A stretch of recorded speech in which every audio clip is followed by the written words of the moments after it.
اعوذ باللہ من الشیطان الرجیم، بسم اللہ الرحمن الرحیم۔ السلام علیکم۔ خوابوں کی تعبیر چینل میں خوش آمدید۔ امید ہے اللہ کے کرم سے آپ سب خیریت سے ہوں گے۔ آج کا موضوع خواب میں مور دیکھنا کیسا ہے۔ خواب میں مور دیکھنے کی مختلف صورتیں ہیں اور اس کی مختلف تعبیریں ہیں۔ اگر آپ اس کی تعبیر معلوم کرنا چاہتے ہیں تو آپ سے گزارش ہے کہ ویڈیو کو اینڈ تک لازمی دیکھیں۔ چلیے چلتے ہیں آج کے موضوع کی طرف۔ خواب میں مور دیکھنا کیسا ہے۔ حضرت ابن سیرین رحمۃ اللہ علیہ نے فرمایا کہ خواب میں مور عجم کا بادشاہ ہے۔ اگر دیکھے کہ اس کے پاس مور ہے تو دلیل ہے کہ بادشاہ سے مرتبہ اور مال حاصل کرے گا، اور اگر مور نہیں دیکھے اور جانے کہ یہ اس کی ملکیت ہے تو دلیل ہے کہ کسی عجمی عورت اور مالدار اور خوبصورت عورت سے مال حاصل کرے گا اور اس سے مال اور فرزند بھی حاصل کرے گا۔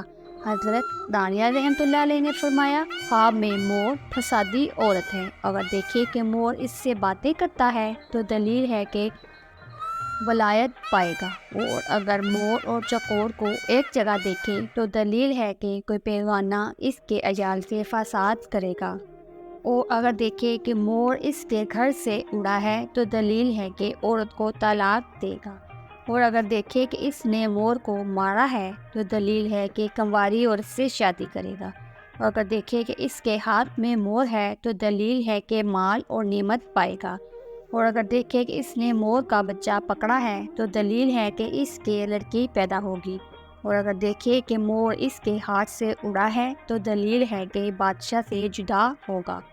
حضرت جعفر صادق رحمۃ اللہ علیہ نے فرمایا، خواب میں مور 2 وجہ پر ہے: عجم کا بادشاہ، مال اور خزانہ۔ ناظرین، یہ تھے آج کی ویڈیو۔ اس کے علاوہ اگر آپ کچھ اور معلوم کرنا چاہتے ہیں یا کسی بھی خواب کی تعبیر یا کسی خواب کے حوالے سے کچھ معلوم کرنا چاہتے ہیں تو کمنٹ میں پوچھ سکتے ہیں۔ اس کے علاوہ ڈسکرپشن میں ایک ویڈیو کا لنک موجود ہے، پہلے آپ وہ ویڈیو دیکھیں پھر اپنے کسی بھی خواب کی تعبیر کو معلوم کریں تاکہ آپ صحیح تعبیر جان سکیں۔